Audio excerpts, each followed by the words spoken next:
Let's talk about money, bread, cash, cheddar, chips, coin, dough, moolah.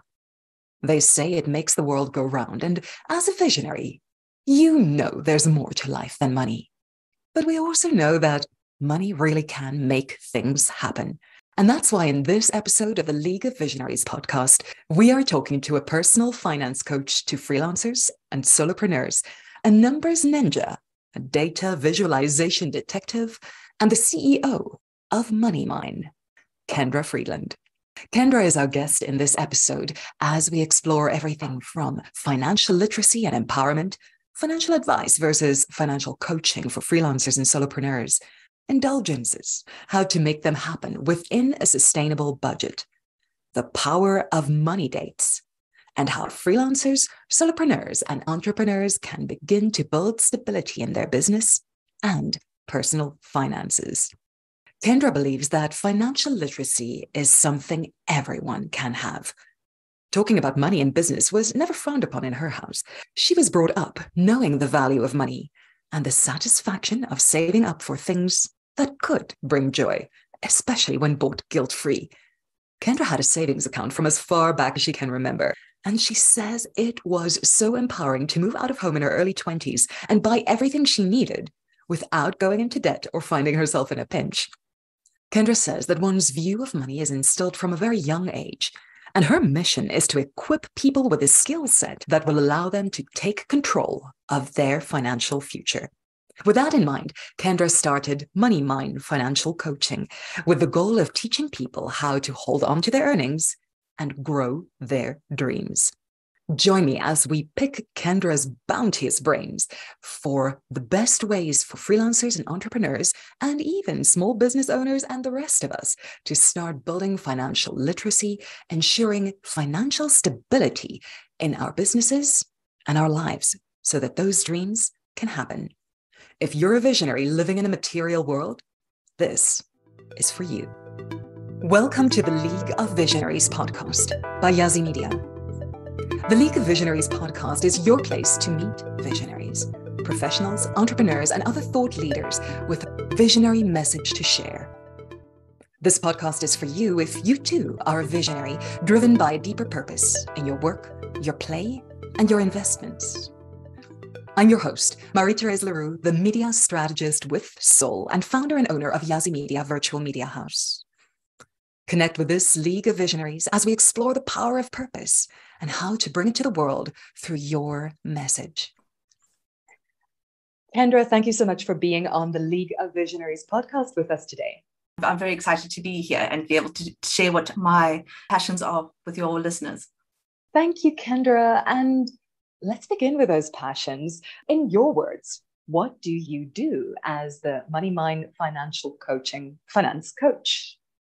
So MoneyMine Financial Coaching is a business where I like working with creative people, actually. And you were my first client when I went out into the world of online business.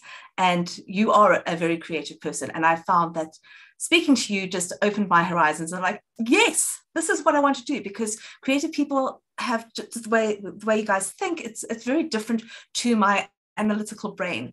But I think you need my little analytical brain sometimes to help be in your corner.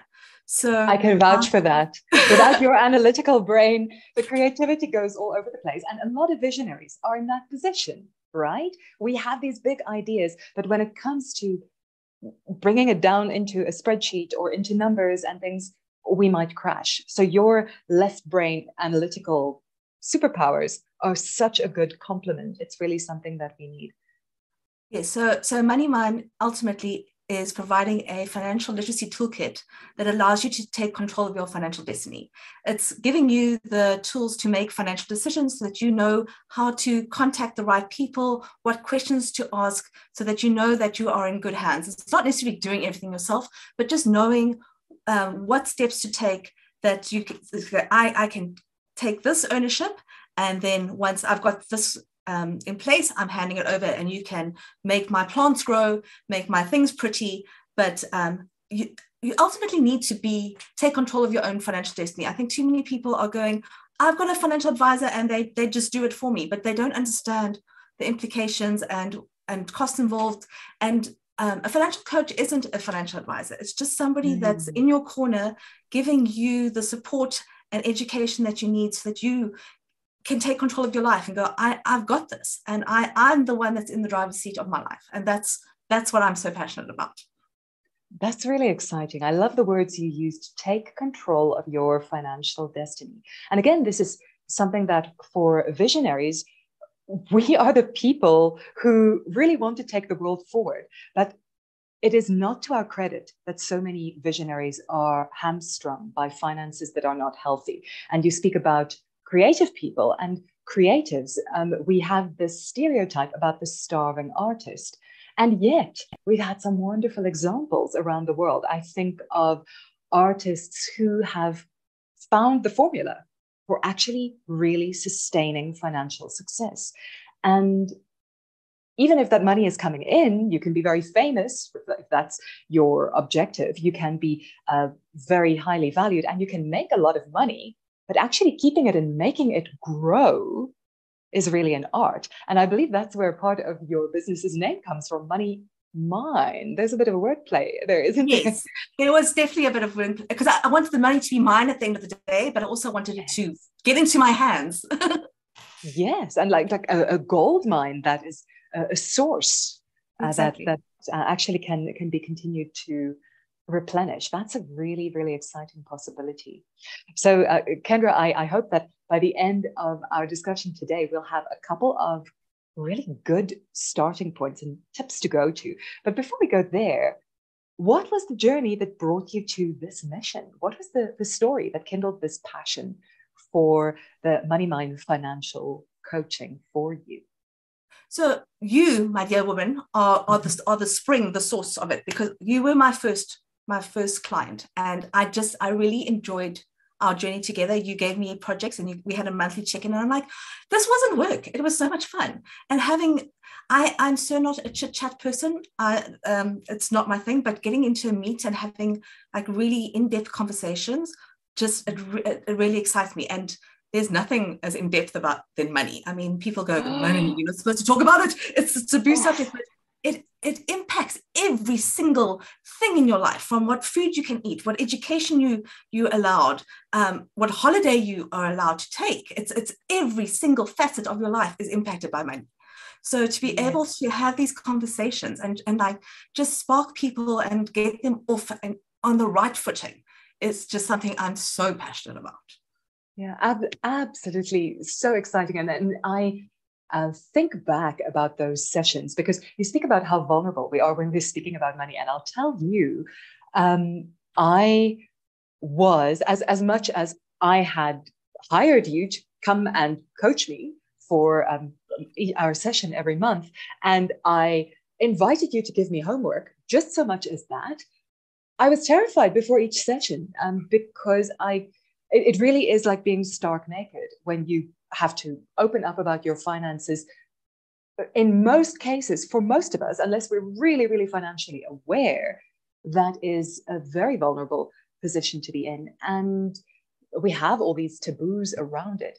But being able to have that conversation, and the way that, although you have a very analytical mind, you make it really fun. It felt to me like I could almost copy my homework from the smartest kid in class.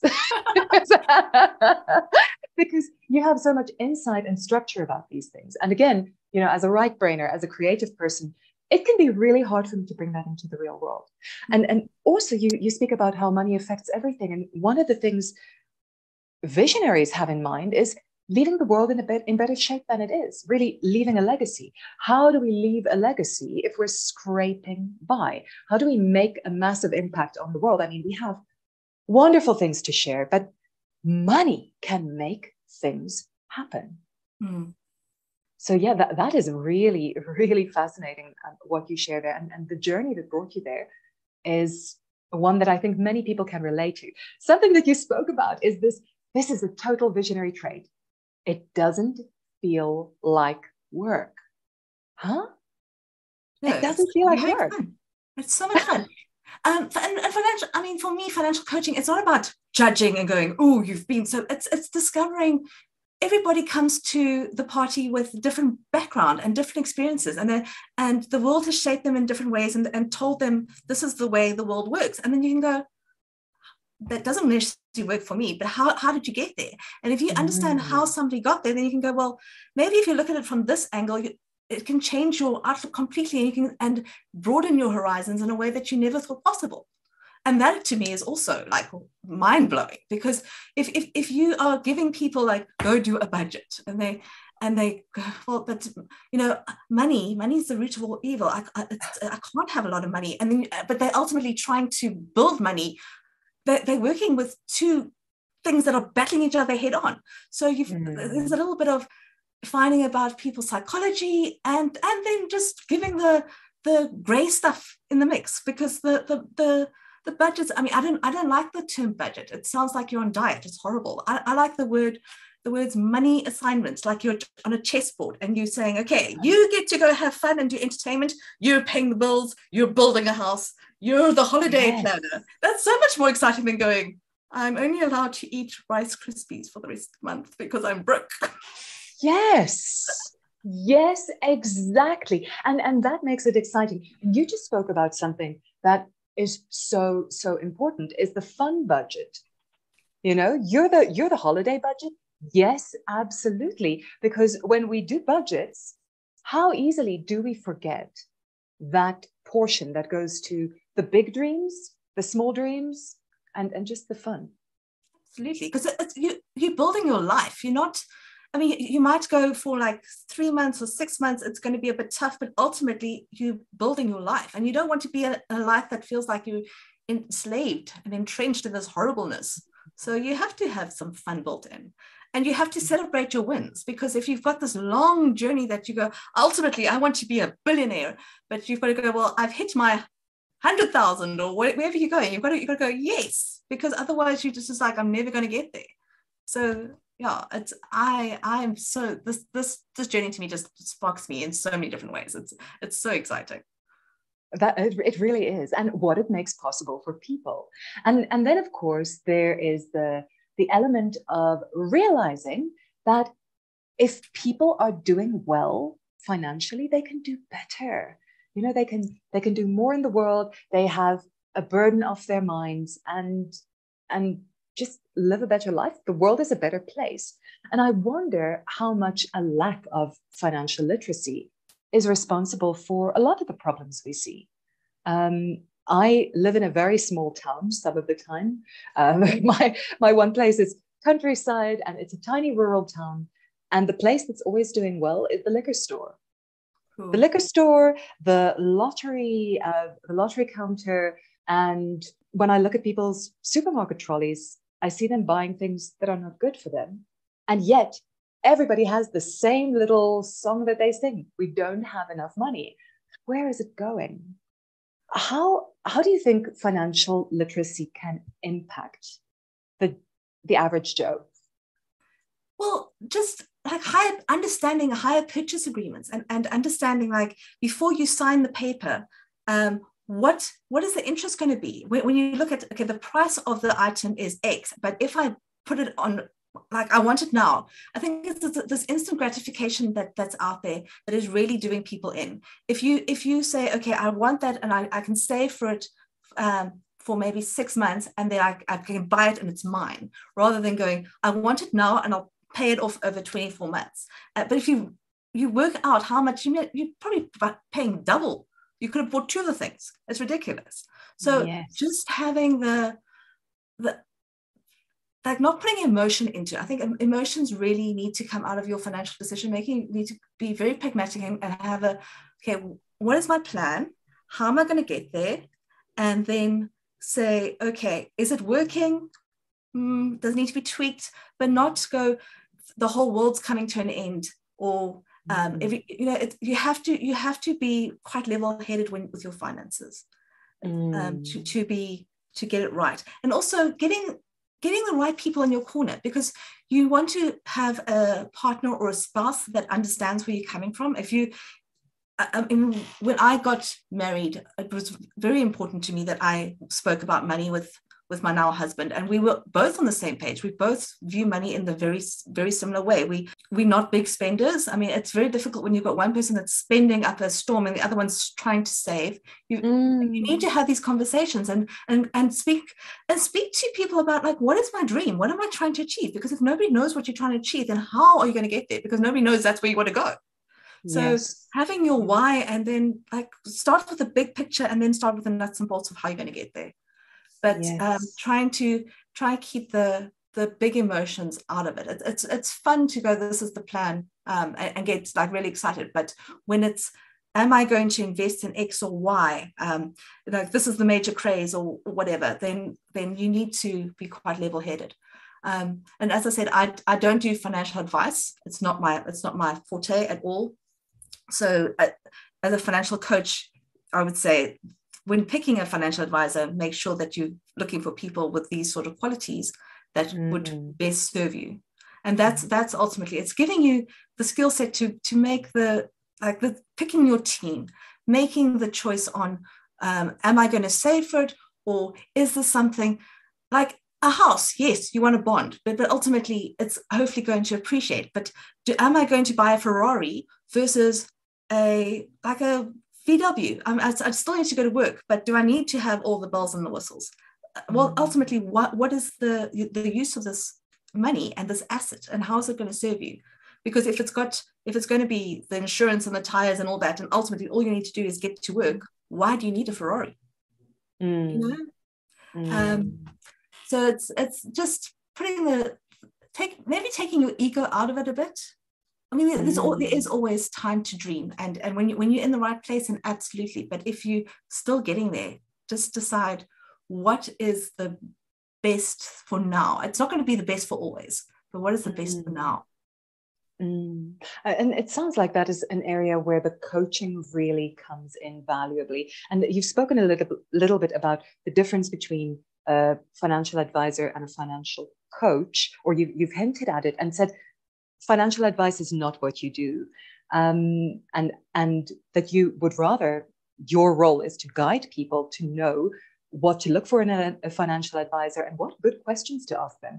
But can you explain more exactly what do you do with your clients as a financial coach? And we've had the experience together, and we had quite a specific mandate because I was in a very, very tight spot after an extended family crisis, and it just swept the financial rug out from under my feet.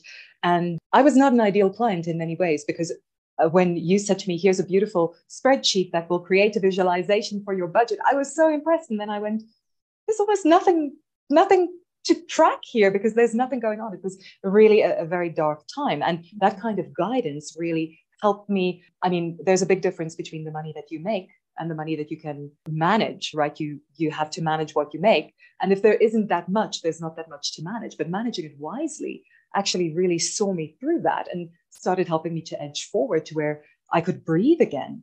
As a financial coach, what exactly would you do with a typical kind of person who has something to track? So my first port of call, I think, would be start with your budget or your money assignment and look at it. I would say look at a whole year, because there are times of the year. I mean, let's not talk business, let's talk personal at this point. If you're talking from a personal perspective, you know when the birthdays are, you know when you've got your religious holidays or anything like that, like Christmas. If Christmas is a big thing in your life and you're going to splurge, you know which times of the year are going to be big spending times. So if you know when that's going to hit, and you can say, okay, these months I'm saving for those months, then you've got your overall picture.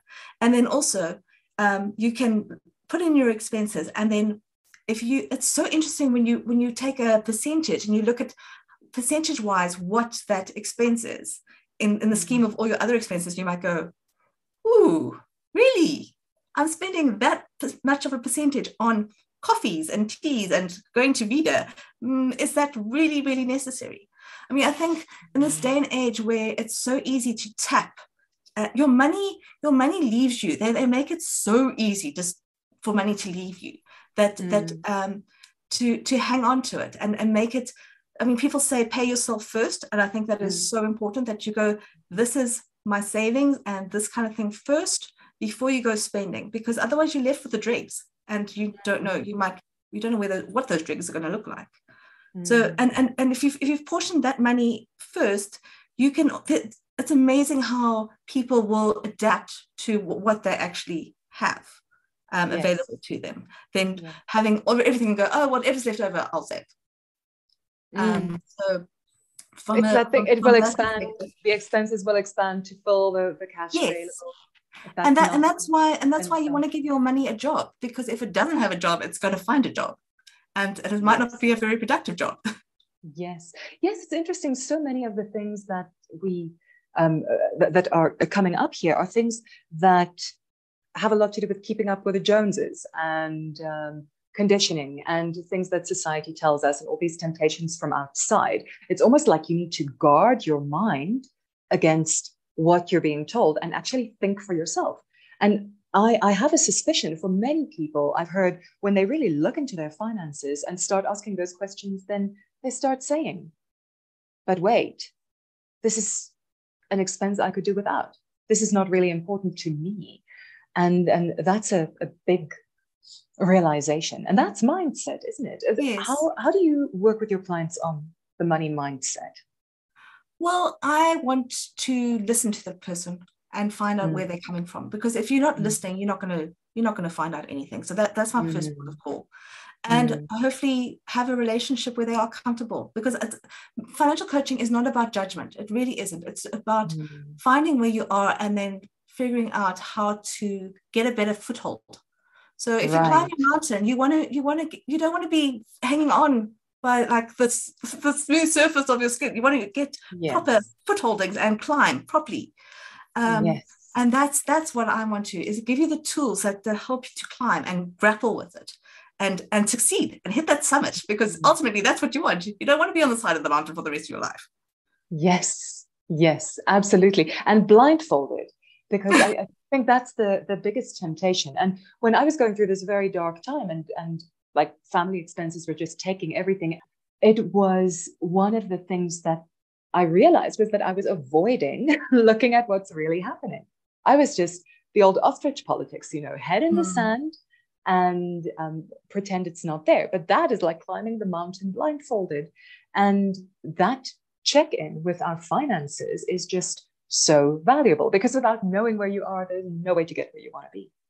Yes. I mean, it scares me that there are people out there that just don't open up their bills because they're just so scared to look at them.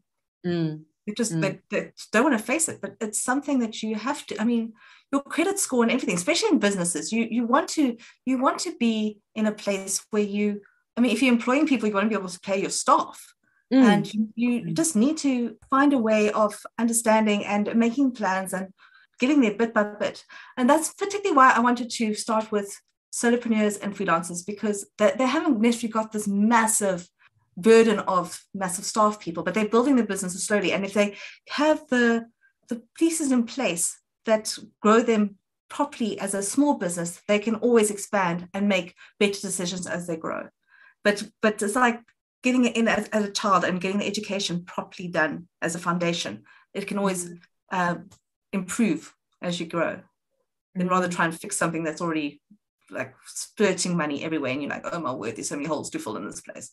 Absolutely. And especially working with entrepreneurs, freelancers, new business owners, as you do, and people making a career transition. This really looks like an area where people might be used to a different lifestyle and then they're switching. So if I was astonished when I went from earning a salary to making it happen for myself, how many of the things that I was just used to spending as an employee who had a salary, suddenly it was necessary to go and question a lot of those expenses, because until you're on your feet, and very few people start on their feet, as a new entrepreneur, it's really important to scale down before it's too late and see what are the things that really are vital expenses and what can be on ice for a while until things are going better. And maybe there are some things that just don't matter. Yeah, there's a lot of fluff out there. And if you can, you need to figure out what, like your Maslow's law of hierarchy is a good place. Like what are the bare essentials that you need to survive? And then you make sure that you cover those and then build on that and go, okay, these are the nice to haves. These are the super nice to haves. Yes. But yeah, make sure that your security and your ground well-being is taken care of before you go wild with the fluff. And also that sometimes you can figure out how to experience something without necessarily paying for it. And that can be fun too. Like, how do I get this without having to pay for it? Like, do you know a friend who has a Ferrari that can go for a drive and go, I've been in a Ferrari, it was fun, but I didn't have to own it. I mean, that's yachts are just yes. And certainly, I mean, over the past couple of years, we had a global pandemic. A lot of people are feeling the pinch. And maybe the fact that we are under pressure to not talk about money prevents us from taking advantage of opportunities like that. You know, for a group of people to ethically pull together and get something together that can make a very big difference. Buying something together, sharing it or rotating it could be really worthwhile. And I say ethically because I'm thinking of the many people who had borrowed Netflix accounts for a long time. I even think of people who've said to me, I'll send you my Netflix password or my Audible passwords. Now, that would leave me not sleeping at night. Plus, also, I had to like terminate my Netflix relationship completely because it was drawing me into a rabbit hole. So some of these things, you know, there is a time to just say no. And what stopping Netflix subscription got me was not just the money I saved. That's negligible. It was the time I got. So Netflix definitely has their hooks in me, but I gave up DSTV. DSTV was too expensive, so I went for Netflix instead. Yeah, and you won't be the only one. I think a lot of people are giving up satellite and cable because the options online are just so much better now. So that's another area where the shift to digital has also changed a lot of things. A lot of the things that we used to do physically don't necessarily have to be done that way. So there are a lot of potential savings there, but there are also a lot of these addictive subscriptions that might not be essential. Yes, that is true.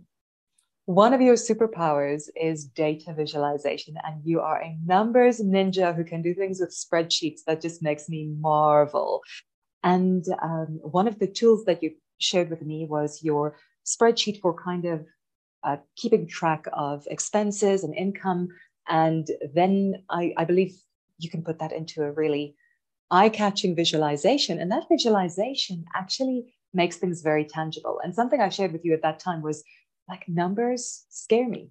And I think I'm not the only creative who has that feeling. But pictures I can understand. And there's nothing like a little pie chart showing me where my money is going to really wake me up, especially when there's a dream and that dream is not in the pie chart. So with that, you've been really instrumental. Would you like to share a bit about how data and data visualization and things like a simple spreadsheet can be empowering for people who are coached by you? Well, absolutely. Data visualization it really does, it gives you the whole picture. And when I remember my first meeting with you, I said to you, you need to know what questions you want answered, because there's data and then there's data, and garbage in equals garbage out. So you have to, before you start, you have to get your little soldiers in a row and go, okay, you get your folders in place, know where you're keeping your information. And for me, I think a lot of people think, oh, I'm starting a business, I need this big accounting package and I need to spend this much and I have that much. And honestly, you need Excel. And you have some columns and you put a heading at the top of the column and you go, this is bank charges, and this is entertainment, and this is stationery. And you just put a note and go, this is the date that I spent and this is where I spent it with. And you maybe take a photograph of your slip and you keep it in a folder. It is really, really, really simple. For me, you can then hand it over to a bookkeeper or somebody like that. They can put it into a document for audit perspectives or whatever if you need it. But when you're starting out, you can keep the cost so low.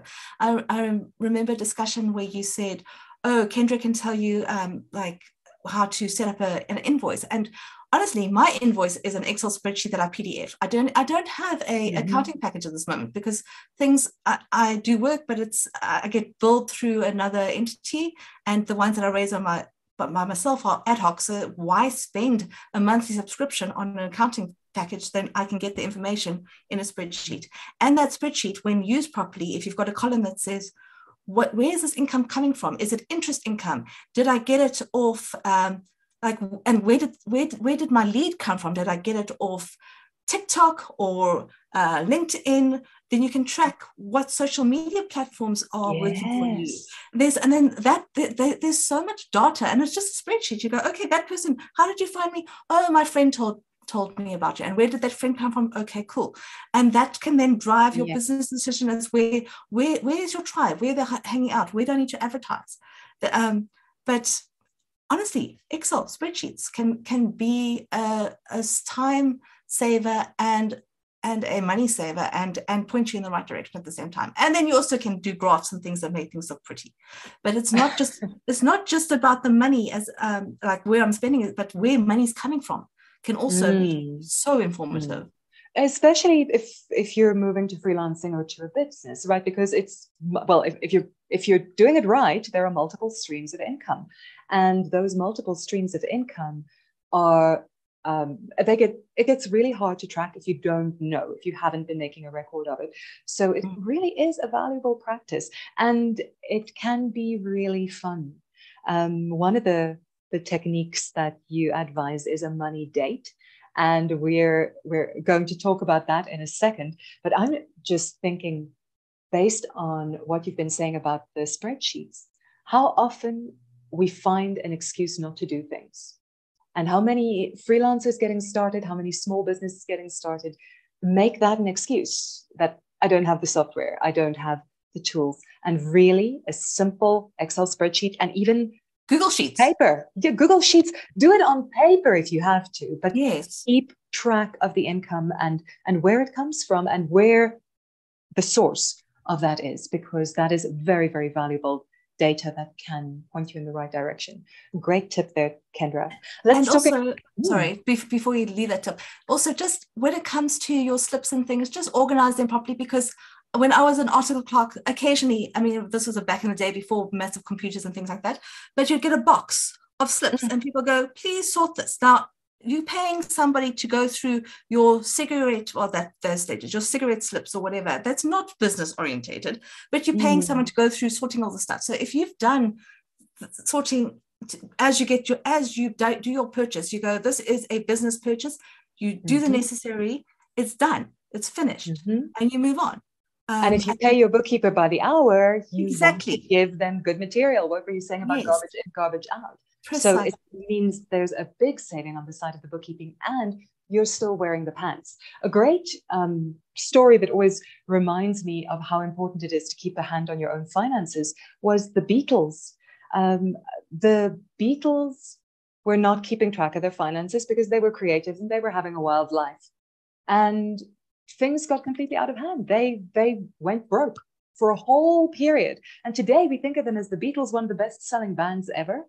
But that kind of thing, it can happen. Same thing has happened to many authors, many creatives, many visionaries who become a victim of their own success when they completely hand over. Oh, another person, Tony Robbins, same experience, Vishen Lakhiani. So many people, visionaries, get themselves undermined when they let go of the finances. So it really is worthwhile, even if it's just that weekly money day, just to check in, even if other people are doing it, and maybe even especially if other people are doing it. And then you've also got the poor people that go, I thought my accountant was doing it, and they land up in jail because, things weren't going the way they were supposed to because they hadn't paid their taxes or whatever. So if you at least have an understanding and know what questions to ask and what to expect and when things are supposed to happen, if you go, my accountant has not contacted me to pay my taxes and I know it's due now, then don't wait for that call. Go, hey, what's going on? Yeah, and set up the reminder in your calendar, digital calendar, that always, if that hasn't happened, and if your accountant isn't contacting you, get a better one. Exactly. But yeah, but then you are, again, you are in the driver's seat. You know what you're doing. You know what you expect. You're not on the back foot, because also, I mean, if you know your taxes are due in February, you are also putting money in place because you know it's coming. And hopefully, I mean, I've got a spreadsheet where I've shared it with you, where I put my income in every month, and I can track what my income tax is based on that, so I can squirrel, and I'm not going to be blindsided with a bill that would, oh, is that how much I've got to pay? Crap, I haven't put that aside. Yes. So it's those kind of tools that I want to give my clients, how to calculate your tax, how to have your budgets, how to make financial decisions based on how much things are going to be costing you, and know what your hidden costs are. And maybe it's things that they go, this, I mean, sometimes you think this is common knowledge, but some things are just not that common anymore. And you're amazed that people don't know this. I mean, I was having a conversation with a friend of mine, and she's like, she was talking to somebody in her business that does advertising, and she didn't know how VAT worked. And she's like, well, how did this person go through school doing marketing, whatever, and they can't do a marketing campaign or do a budget if they don't know how VAT works? It blew her mind. And you go, really? Okay, well, maybe that's something you need to have a conversation and go, do you know about this? And not just assume. I think assumption is always a problem. Isn't it incredible that it really just is so dangerous to not take control of your financial destiny? This really is a lifeline, actually, and something really valuable you're offering. Let's talk about money dates.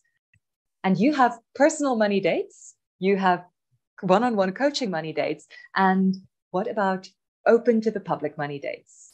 Tell us more, Kendra. What happens on a money date? So a money date is when you sit down and get intimate with your money. It's basically taking sounds saucy. Yes, you open up your credit card statement, you open up your bank statements and go, okay, where are we? And what are we doing? And this is where you get your spreadsheets, and you go and you type up, okay, this is where my money's coming in, this is where it's going out, and you keep track of it. And you can do that once a week, once a month. It depends on how many transactions you're doing. You might want to do it. I mean, if your business is big, you're going to have a bookkeeper that does it daily, but you want to keep a pulse on it at least monthly, because otherwise it's going to get out of hand. And I'm happy to have conversations with people and have people come ask me anything that they are quizzy about money dates. If there's anything that's bothering them, if there's a way that they want to set it up but they're not sure how to go about it, I'm happy to put an event together if there's anybody that is interested, just to go, so how do I go about this? How do I make it? It doesn't even have to look that pretty. It really doesn't. It can be very, very simple. That's brilliant. It's such a good practice. And the idea of a money date makes it sound like fun, as opposed to, oh, I got to go do my taxes, or, run. It used to be balance my checkbook. Remember when people used to do that? And nowadays we've got our banking apps and whatever. But those are all valuable things that can happen in that hour. And once again, scheduling it in a digital calendar, that's a great way to make sure that it does happen. And yet following through can be hard. And I'll be the first to admit that as much as this practice has helped me, I have on more than one occasion managed to skulk my way out of it. And this usually happens when things are not looking good and I most need the money date. So what do you recommend for really incentivizing, almost bribing ourselves to do that money date? What is something that you really enjoy doing? Because you can say, well, if once I've done this chore, I get to do X. And that's my reward for sitting down and doing this. And it doesn't have to be big. It could be like, I get to eat a block of chocolate. That's just a little bit of time for myself. Maybe, I don't know, who knows, if you're being very splurgy, you can go, I'm having a spa day. So my money date. Right. Well, if you have your money date, you've got more money for spa days. You're allocating your money for spa days so that you can do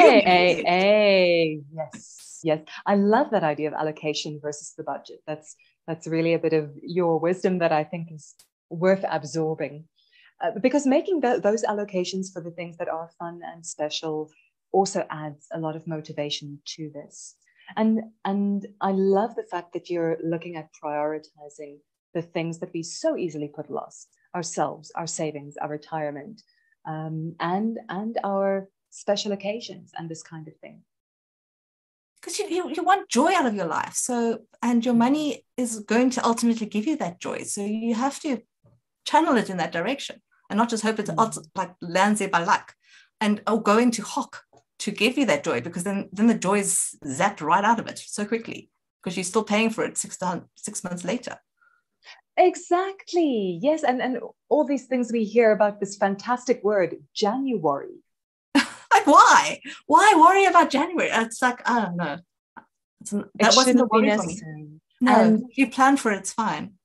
If you plan for it, it's fine. And also, if you, once again, don't just close your eyes and go reckless over the festive season and this kind of thing, because for us in South Africa, it's holidays. It's school holidays. It is the festive season. It's summer. It's the time of year that most people take off. And in January, the kids go back to school. So there are all these new expenses. So for us, it's an especially severe beast. And I mean, whose idea was it to make February 28 days for January 31? So for people who get a salary, that makes a difference because you get your salary at the end of the month for most people. But for freelancers and entrepreneurs, if they don't plan for that quiet time, and for the fact that many of their clients might also have January, and that this has a knock-on effect, then they're in a tricky spot. And that's really one of my last questions, Kendra, is your people, your tribe are freelancers, remote workers, entrepreneurs, people who might not have the luxury of a stable, predictable income yet. And a big part of their need is to build that stability.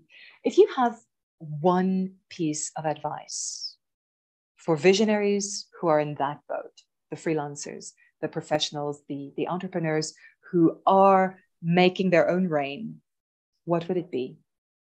I think you'd have to choose have your buckets in place and decide what percentage you're going to put into each bucket. And then whatever dollar, rand, whatever currency you're working in, take those percentages and apply it to what you're earning.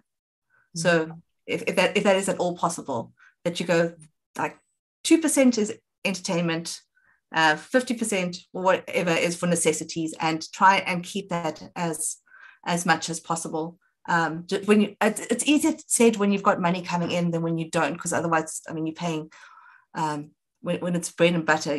That's the priority. But putting your money buckets in place so that you can allocate them and decide on the percentages.